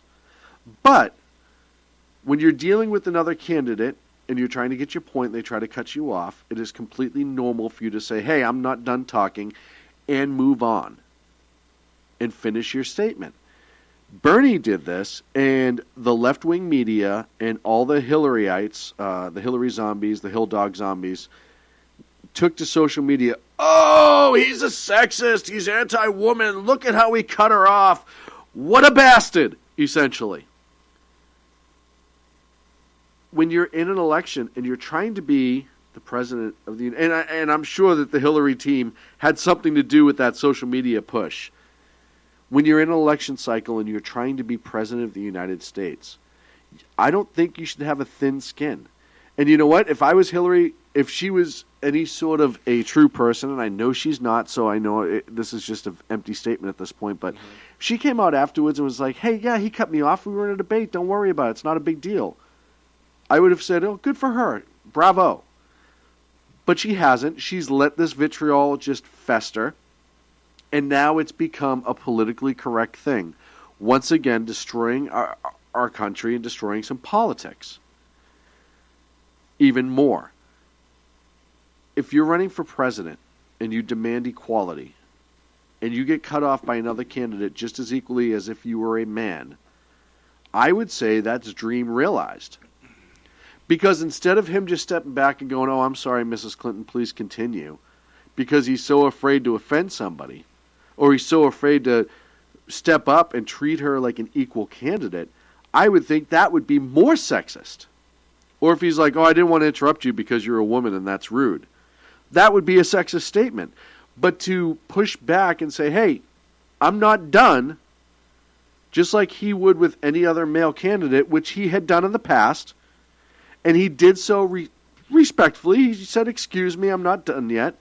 Which for Bernie, I mean, that's a lot of normal words in one sentence for him, which I give him kudos for. He was able to pull that back together. I can't believe people are making such a big deal out of this. Well, the ones that are the Hillary supporters, right? Exactly. The ones that don't want her to look bad. It's just bizarre to me. And then they had the whole fracking statement. And when I talk about it, and it's funny because somebody said to me a couple weeks ago, wow, you give Bernie Sanders a lot of credit. And I said, I do, because I give Bernie Sanders credit for being who he is. Yeah, look, Bert, you know exactly where you stand with Bernie. I think I watched Bernie on the when Brett Baer on Fox News they had the town hall, and look, I fundamentally disagree with Bernie Sanders on almost every single issue. But when the man speaks, he's articulate, he's clear, he believes in what he's saying as far as he believes that his vision is what's best for the country. He believes his own lie. Or the lie that is socialism. Yeah, look, I don't think he believes it in terms of a lie. I believe that he thinks that's the best way for the country. I believe it's unconstitutional. I fundamentally disagree with him. But what I like is, with some of the questions, he says, listen, this is my position, and he says, you may disagree with me. Right. And we can have that discussion, but this is my position. No, I agree with you. And that's what I like about Bernie Sanders. Right. Not that I would ever support him as a candidate. No. But what I like about him is he says, hey, listen, we may disagree. However, this is my position. This is why I think that way. Yeah. You don't have to agree with me. And I think that's missing in politics today. Yeah. For the most part. I would love to see that on the Republican side. I agree. But because at least Bernie Sanders is engaging in the conversation. And he doesn't get offended or throw a temper tantrum when he got some of those questions that he didn't like. He said, hey, thank you for the question. It's a very important question. We may disagree, but here's what I think. And that's why I like Bernie Sanders. It's not that I like him and say, oh, I think he'd be a great president. No, he'd be a horrible president. He'd be a horrible president. But But he's true to who he is. He is, and he's unapologetic for it, and he's willing to at least engage the other side in discussion. Exactly, and that's what I said. As far as being a person of their own principles and not giving up their principles, Bernie's the most honest candidate that the Dems have run in 12 years, or longer, for that matter. You know what I mean? The whole thing about fracking was great because it actually showed you the difference between the two of them. They were having a conversation about fracking, and essentially they asked, Hillary if she'd support fracking, and she essentially went down the road of, well, if it's done in a safe way, and we know that it'll have minimal impact, and there are ways to do it with minimal impact to the environment now, blah blah blah blah blah, then I would support it. But that would be, the standard is so high that it would be absolutely minimal. Typical left. Oh, right. No, I want the EPA and all that other stuff. I'm going to make sure it's really, really tough. Wink, wink, oil companies. Exactly. But I'll make sure that something else is there. And then they cut to Bernie, and they're like, same questions. He's like, absolutely not. End of story. There was nothing else after that. There was no caveat. Pardon me. So, to me, I was like, okay, at least you know where the guy stands. There's no shystering outside of the fact that he believes in socialism, but I think that's more of a mental illness than anything else. I mean, here's a guy who honeymooned in communist Russia. Literally honeymooned in communist Russia. The guy's never had a job until he was 43, and then he was elected into office, which, I hate to say it, but there's a lot of socialism in government. When you get things handed to you, you get things paid for, like all this other stuff. Yeah, you have to show up and put a tie on occasionally, but that's just the way it is. But out of the two of them, I understand why people are being attracted to him. I've said this before, I'll say it again. He's kind of the Trump on the left. He says what he feels, he's not apologetic, and he keeps going. So, I understand why. Are you feeling the burn? No, fortunately. I just... Because they have shots for that.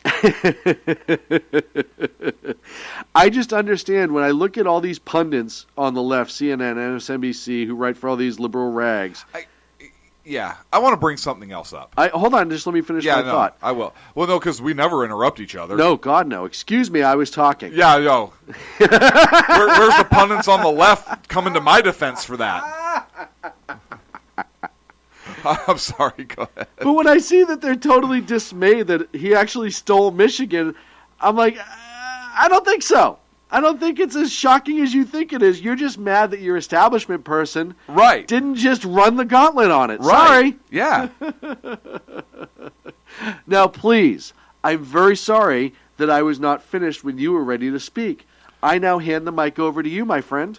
Yeah, no, I appreciate that. And listen, we're all about socialism and redistribution of airtime time here. And airtime. Yeah. So you were talking a little too much, and I'm going to take some of that time and give it to myself so that it's fair and equitable for everybody. You know what? Forget, I don't even know what I was going to say. This just doesn't even matter anymore. Look.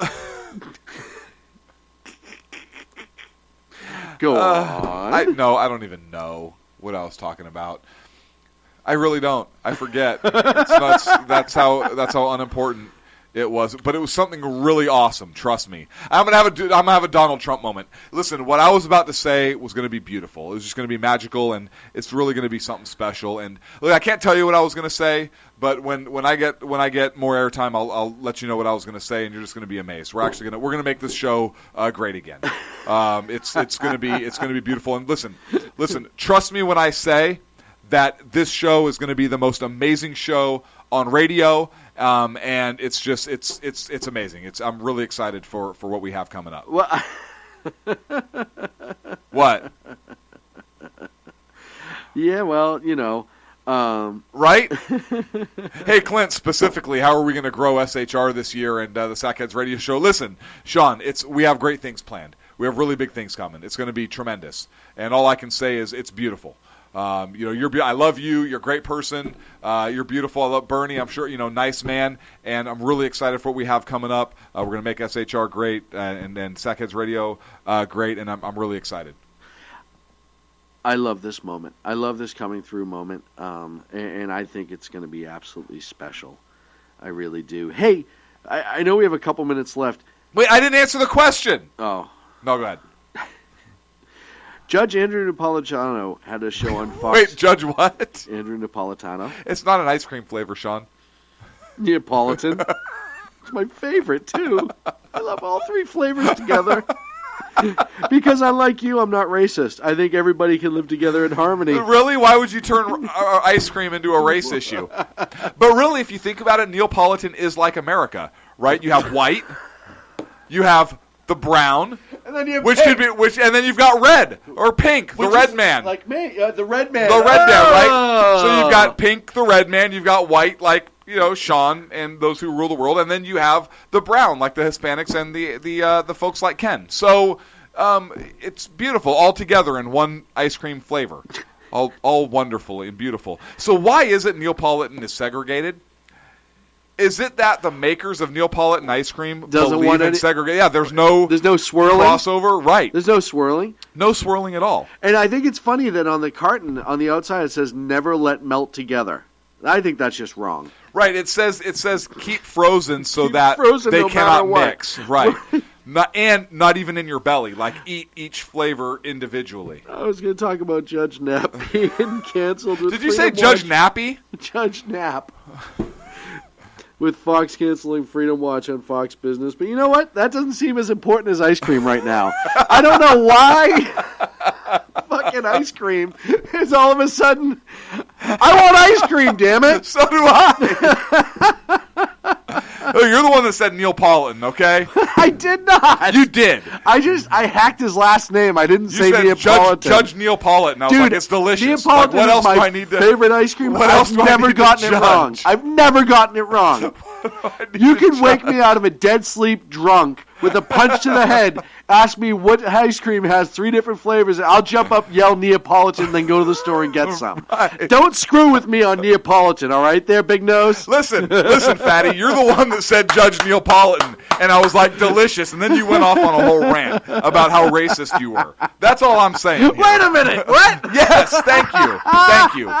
And I know now why it's your favorite ice cream. Makes perfect sense. Everything segregated, you love it. Makes sense to me.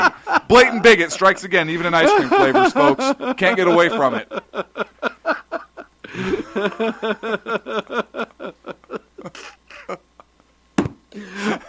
How does it happen? How does what happen? That was brilliant. What are you talking about? How does this happen, though? Every couple of segments, this happens where I don't know how we go off on these tirades that have nothing to do with what we're about to talk about. It makes perfect sense. It does? Yes. On what damn planet? You were talking about Judge Napolitano. Yes. But you screwed it up and said Judge Neapolitan, which we judged as delicious, which then seriously segued into an ice cream discussion and the fact that you're a racist based upon the composition of the ice cream. What don't you understand, Sean? Oh, man. It kills me. We do this every once in a while. We're and up it makes me against a laugh. break. Already? Yes. All right. Well, when we come back, we're going to talk about sandwiches. We're talking about sandwiches?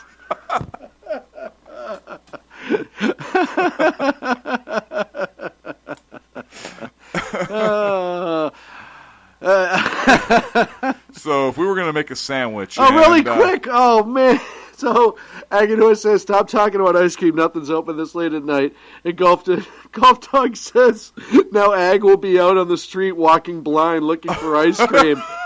I don't even know how to respond if that was intentional or not. Hey, Ag. Uber your way to a 7-Eleven or something and grab some ice cream. Dude, he's up in the sticks. He's up in God's country. That's not my fault. Prepare. Man, I will not have insults of people with disabilities on this show. Listen, we're up against the break. You There's got a it, big store nose. right down the block. We'll be back in 8, 9, 10 minutes. Can I get there and back with Neapolitan in time? With Judge Napolitano. All that and more on the Sackheads Radio Show live in the SHR Media Network. Conservative media done right.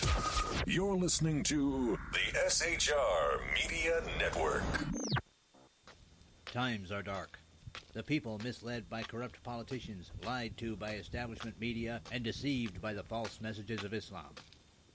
A nation in confusion needs a guide. It needs a man with a cane. I'm Dave Milner. Join me on Spreaker, SHR Media, High Plains Talk Radio, Live Rebooting Liberty, and YouTube for a unique brand of commentary on the unpleasant blind guide. Because truth is not always pleasant.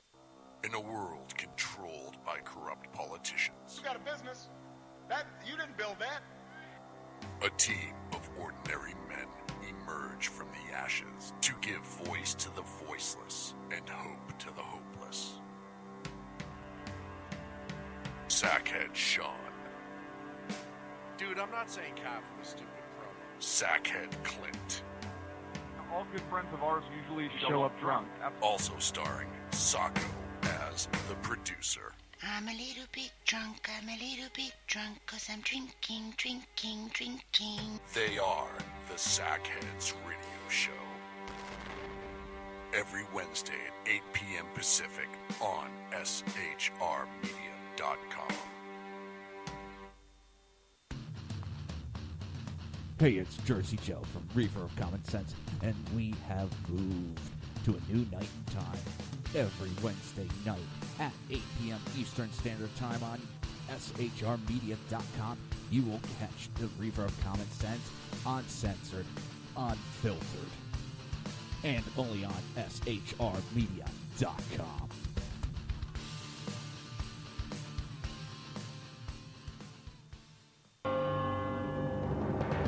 Hello, I'm Matt, a student at Hillsdale College. Here is Hillsdale President Larry Arnn on the continuing relevance of the Constitution. Many argue today that the Constitution is outdated because it addresses problems peculiar to the 18th century. Some parts of the Constitution do read rather quaintly. Consider the injunction against titles of nobility in Article 1, Section 9 of the Constitution. But is that so outdated? The purpose of the injunction is to prevent the government granting special privileges to some for partisan reasons. This strikes at the heart of the rule of law. The crony capitalism so common today is a place where the government bestows favors and tax dollars on some businesses to give them a leg up over others. This is exactly the kind of thing the Constitution was meant to prohibit. The Constitution is not so outdated after all. This Constitution Minute was brought to you by Hillsdale College. To join the national conversation on the Constitution, go to constitutionminute.com.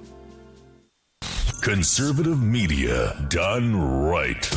You're listening to the SHR Media Network. And we're back here on the Sackheads Radio Show live on the SHR Media Network. Hey, folks, join the fight. If you look me up at Edge of Liberty on Twitter, I've put out my disdain for segregated ice cream. Please retweet to all of your friends, and we can end this. We need to end it because it's just horrible at this point. This is what we use our powers for? Oh, man. So, I was asking people for their favorite ice cream going into break. Agador has chocolate ice cream and then tops it with Quick. Nestle's Quick.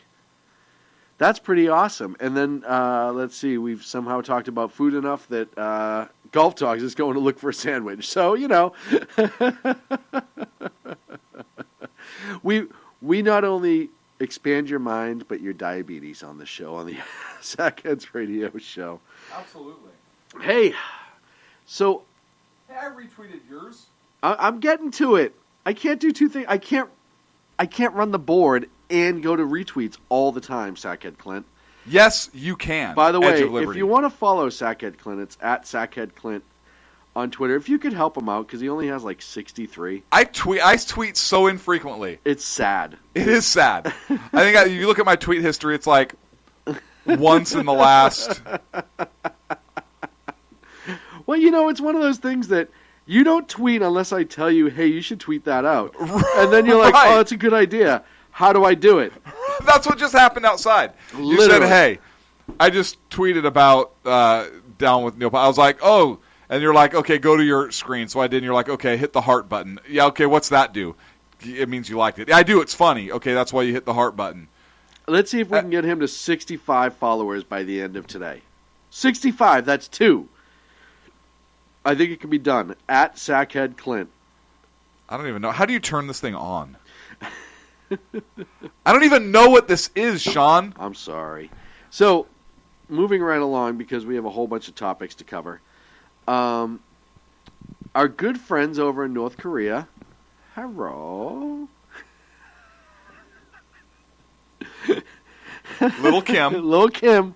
Your favorite. Once again, by the way, there was a picture today that was on the interwebs. I just love their hats. I'm trying. I am trying so hard to find a North Korean military. Just the big ones that they wear. One for sale. That's yes. Right. Okay, Little Kim. Little Kim today. By the way, you want to talk about a guy who's looking a lot like his dad. There was a picture of him today, allegedly in front of a miniaturized nuclear warhead as he was inspecting it. That was a model. That was a Revell model. Revell model? Or an Acorn. I don't know which one. Do you remember those? Yes. But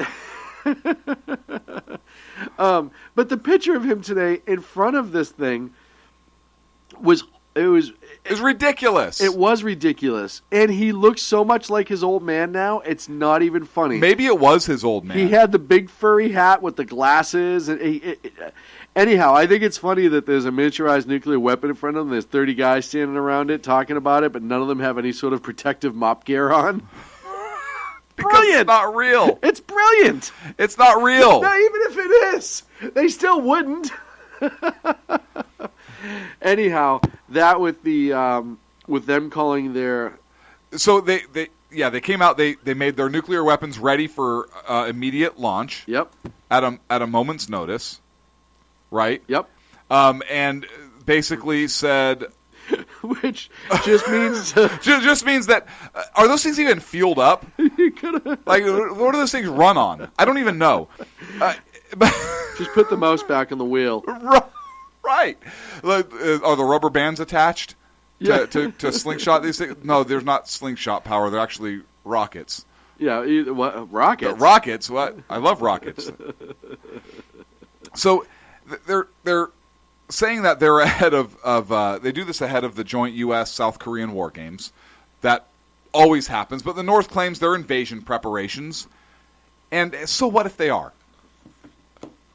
Why wouldn't they be preparing? Why wouldn't they be preparing to invade you? You guys are batshit crazy. Are you kidding me? You want to ready nuclear weapons against us. Of course we're going to plan to kick your butt.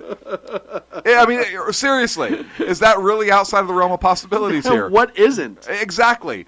So they think they have a handful of crude atomic bombs.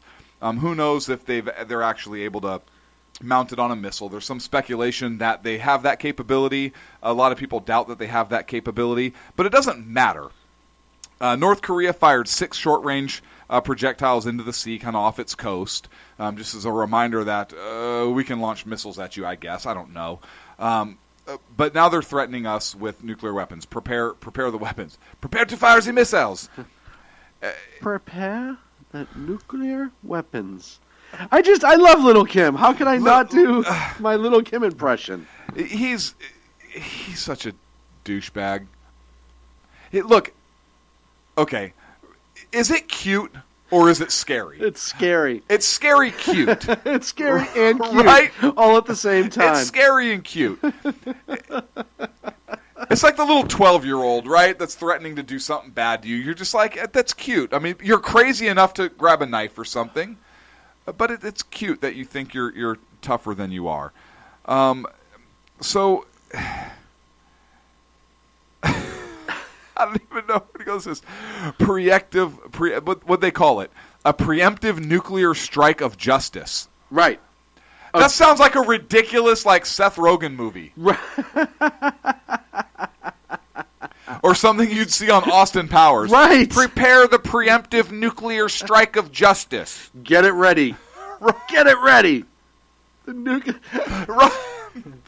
That sounds like something ridiculous that we. Meanwhile, at the Hall of Justice, Superman and Batman.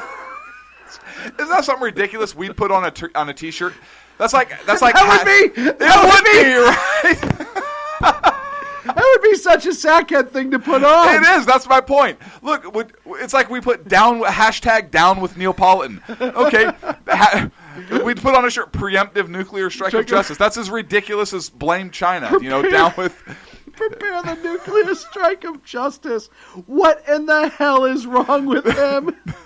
No, the preemptive nuclear strike. Look, I can't make this up. This is a quote.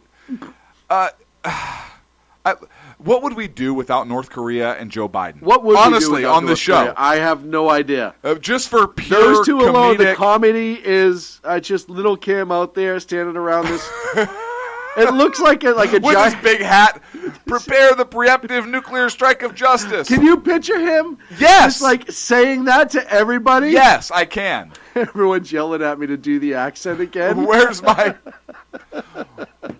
cake? Where's my cake? Prepare. The preemptive. Oh, you're going to love North Korea, man. The sad part is, and we've been warned for a long time, somebody who was a former inspector for the IAEA came out like 3 or 4 months ago and said, hey, they're a lot closer than anyone's giving them credit for, and nobody's worrying about this.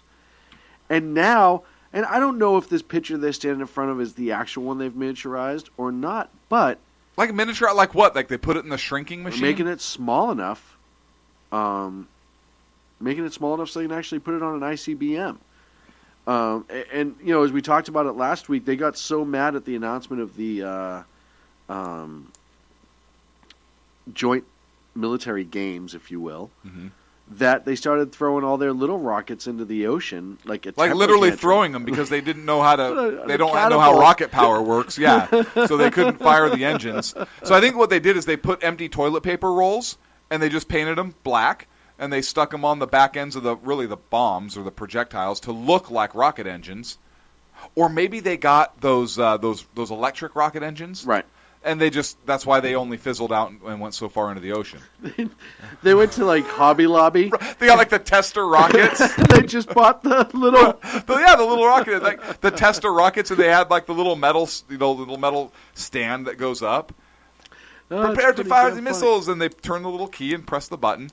And it goes... Thump. There's no bang either, just a... Right. Thump. And then the cone pops off and it parachutes back down so they can recover it. In a completely unrelated story.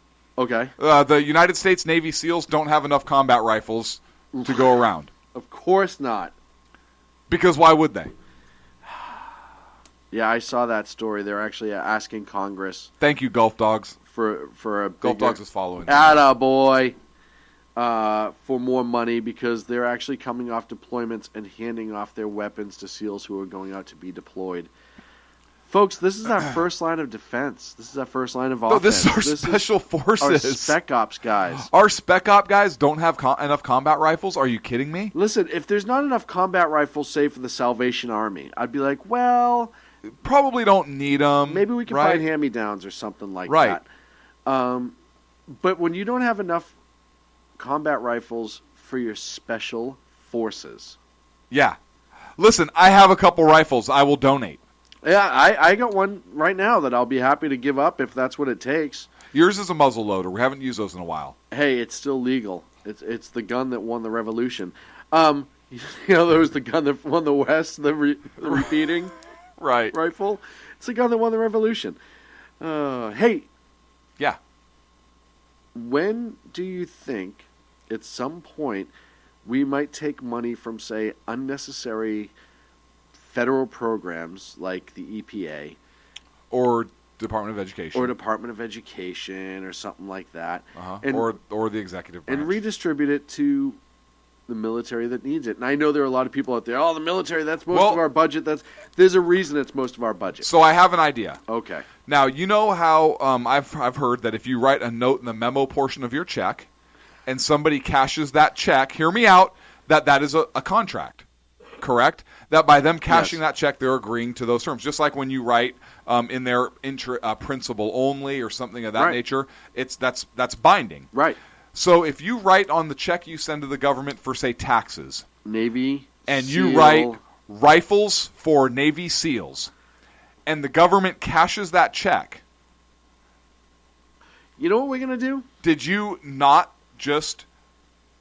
I mean, let's say you ask the government, hey, I have a copy of my canceled check. Can you show me where a portion of my money went for rifles, not for the Navy, but specifically for Navy SEALs, since you cashed my check and agreed to use this money for that? You know, we always make jokes about things on whitehouse.gov. Uh-huh. But I'm going to start, as soon as we get off the air, I'm going to do a whitehouse.gov petition to allow some of this year's tax returns to go directly to buying combat rifles.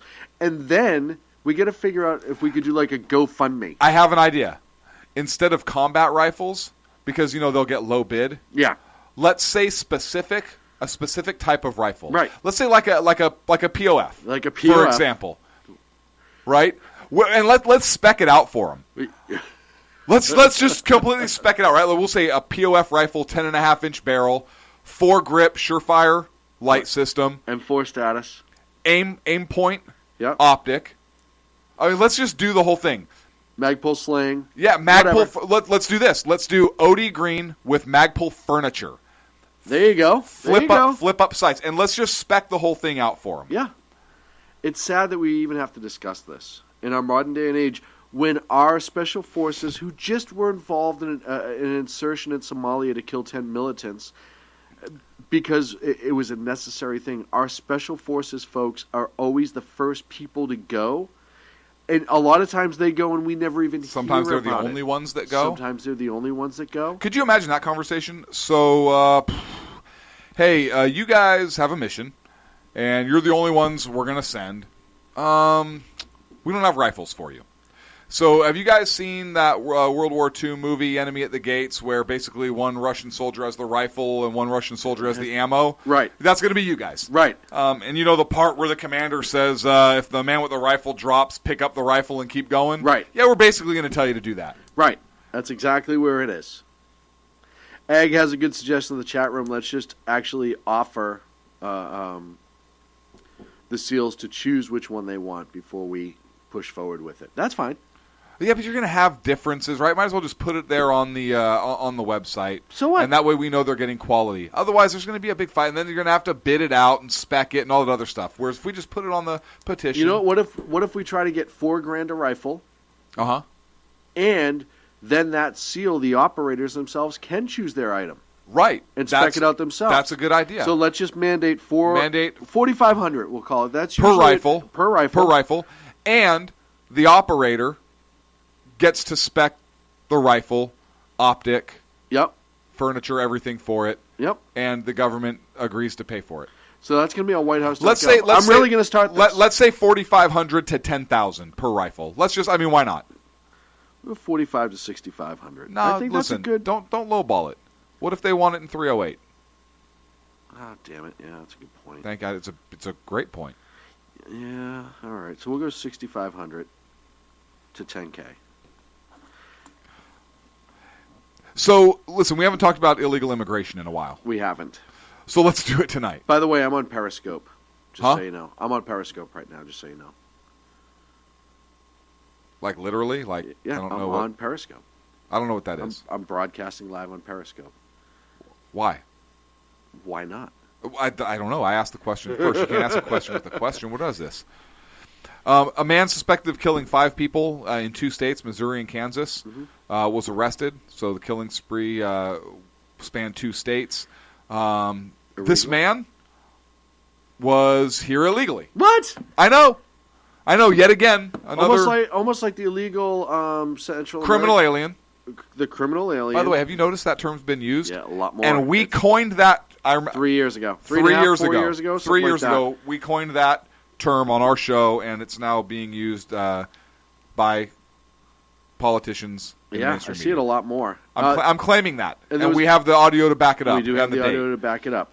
There's also the individual that killed the Texas police officer, who is an illegal alien. I want to say he was from somewhere in Central America. Criminal. Doesn't matter. Criminal. Alien. So, once again, it seems like the criminal aliens are murdering people, and still the Obama administration's done nothing. Yeah. Pablo Antonio Serrano Vitorino He was deported back to Mexico in 2004. Huh. Obviously, he's since returned. So deported, came back, been here for who knows how long. Are you sure he wasn't sent on a vacation back to Mexico? Now, that could be. Like a government-paid vacation. I think that's what it was, because they gave him a free trip back, and he got to visit some family, and then he figured, I'll just go back whenever I want. I know we have 10 minutes left in the show. I want to talk about Iran also. Iran test-fired 2 missiles. They were long-range ballistic missiles, and they did it while Vice President Biden was in Israel. Mm-hmm. I don't think that was by accident. Mm-hmm. There was a phrase written on each missile. The phrase written in Hebrew said, quote, Israel must be wiped out. Oh. Well, I mean... The good news is... Well, I mean, that could be misconstrued as a lot of things, right? The good news is that them firing these missiles didn't violate any part of the deal that we signed with them. So we had a great deal, apparently. Awesome. Right, we signed a great deal. Hey, you guys can't have nuclear weapons. You have fire missiles and test them. Like, that's all fine and good. But you just don't put nuclear material on them. What did we get from this? What did we get as a result of this deal? Nothing. We got a deal. Oh, yes. I forgot. We got a deal. We got a deal. Doesn't matter what's in it. Right. You'll find out what's in it when you read it. Okay, Nancy Pelosi. All right, Pistol Grip. It's a damn deal, damn it. It's a deal. Listen, we came together and we worked something. You guys are always complaining that we don't make deals. We finally made a deal. Yeah, sir, we got screwed in the deal because they're still launching missiles and wanting to wipe Israel off the face of the earth, and they're doing it while our vice president is there. Yes, but you're so short-sighted you're missing. We got the deal. What deal? We got a deal. The deal. That's it. That's all there is to it, is a deal. So this prolific and amazing deal still allows people to fire missiles in Iran. Biden made a statement. He said, I want to reiterate, because I know people still doubt, if in fact they break the deal, we will act. Mr. Vice President, put your pants back on, put the drink down. If there's nothing in the deal for them to break, they're never going to break the deal. Right? It's not a break in the deal for them to launch missiles. It's not a break in the deal for them to say they're going to wipe Israel off the map. It's not a break in the deal for them to continue with programs. Not a break in the deal for them to fire missiles 150 yards away from one of our naval ships. It's not. What's in the deal? What are we getting? It's a deal. It's still a deal. It's a deal. And then we got a deal. Sad. Absolutely sad. I mean, this is just... It really goes to show you how insanely horrible we, as a nation, are being led right now.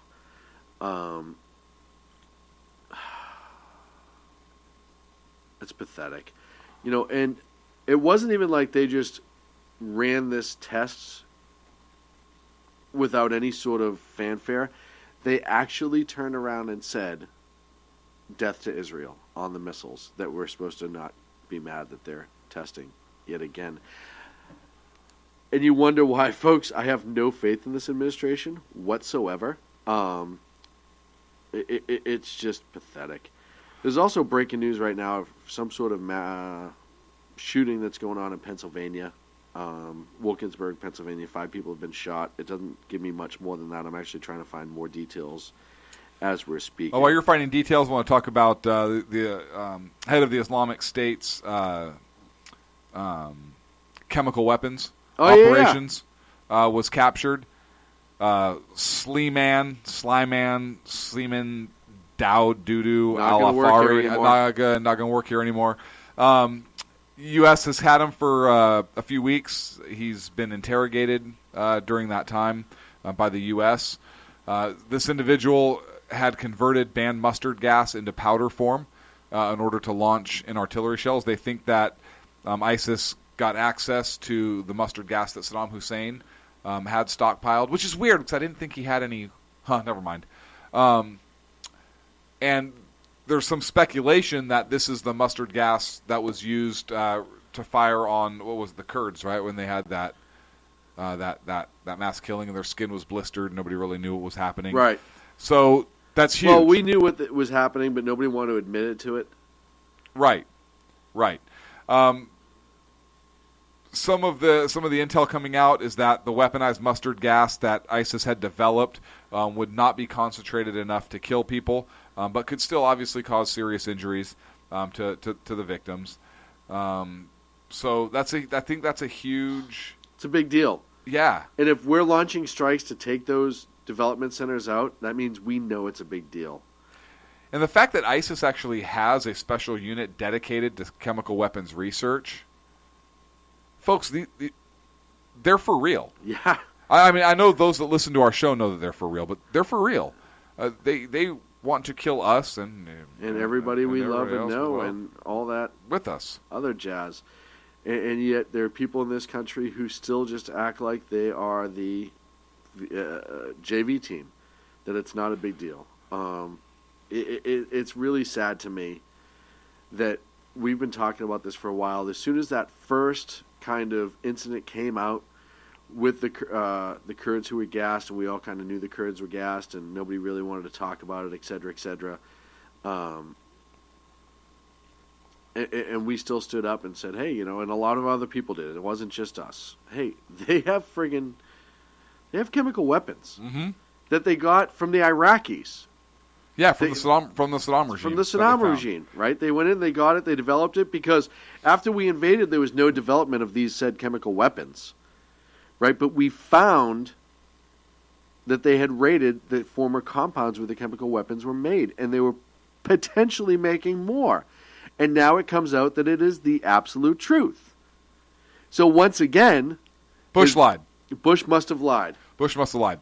I know we have 2 minutes and 39 seconds left, but the U.S. There's a report I saw that the U.S. is actually sending B-52 bombers to fight ISIS. I love this. I think it's outstanding. I love this. I'm pretty sure the B-52 could carpet bomb, like one B-52 could, I think, carpet bomb all of North Korea. Granted, I know they're being sent to fight ISIS, but why not send one and stage it in South Korea? I'm just saying.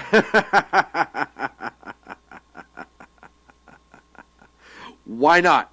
Why not? So the officials are saying that the B-52 is going to be replacing the B-1 bombers that are currently bombing ISIS. The payload capacity in the B-52 is ridiculous. More so than the B-1. So I kind of like how we're saying, hey, you know what, ISIS, we're going to take the B-1s away, and we're going to hit you old school. Right. We're going to hit you really old school. We're going to hit you really old school. We're bringing it back. We're bringing it back hardcore. And I'm glad they finally did. I agree with you. It needed to be done. There needs to be we got to have an uptick in it. And I know people act like it's not a big deal, and I think people are still turning around and trying to downplay the threat of ISIS in this country. But when they're uploading to the bigger payload B-52, less precise, more carpet bombing. Yeah, up to 70,000 pounds of payload. Yeah, that's a big deal. Yeah. It's kind of a big deal. And the aircraft's been around since 1954. Yeah, and it's still, they keep upgrading it. 9 years after the end of World War II. Hell yeah. Right? This thing's been around. I want to congratulate you before we go to break. Me. 65 followers on Twitter. We did it. This is what. Thank you. We got for you those the 2. Listening. Thank you so much. And I promise to tweet more than once per month. Right. Well, hang on. I got to rephrase that. I promise to try to tweet more than once a month. I am so proud of you. You're making a big change right now. I promise to look at the little red circular number that comes up on my Twitter feed. Golf Dog is warning you that he has some psycho followers, so that's okay. That's all right. I do too. Golf, so do I. Yeah. And I finally had to say, listen, Mom, you can't do this anymore. With another one, I had to finally say, listen, the divorce is final. I mean, you can't. just keep. This is uncomfortable at this point. I mean, we can't just keep. I'm sorry, it didn't work out. I mean, you know, killed Folks, 3 cats and skinned my dog. I can't get over that. Thank you so much for listening to the Sackheads Radio Show You're live welcome. on the SHR Media Network. Make sure you check out all the great shows here on SHR Media. We will be back in 2 weeks. Next week, I am off. I am. I can't make next week, but we'll be back the week after that. Come to Freedom Fest with us. Start making your plans for Freedom Fest because we plan on being there. We want you there as well. Yeah. So is Sacco going to be here next week? I don't know. We'll have to figure that out off the air. For Sackhead Sean. I'm Sackhead Clint. Good night, America. It never stops being insane. The best late-night conservative talk show in America, Sackheads Radio. And listen, there are no people better on the air to give you the best in conservative talk than Sackhead Sean and Sackhead Clint. And we're working on the immigration papers for a certain other guy who happens to work here, too. For those who are tuning in around the world to the best in late-night conservative talk, Sackheads Radio. Sack News. Sack News. Radio. Sack News. Sack News.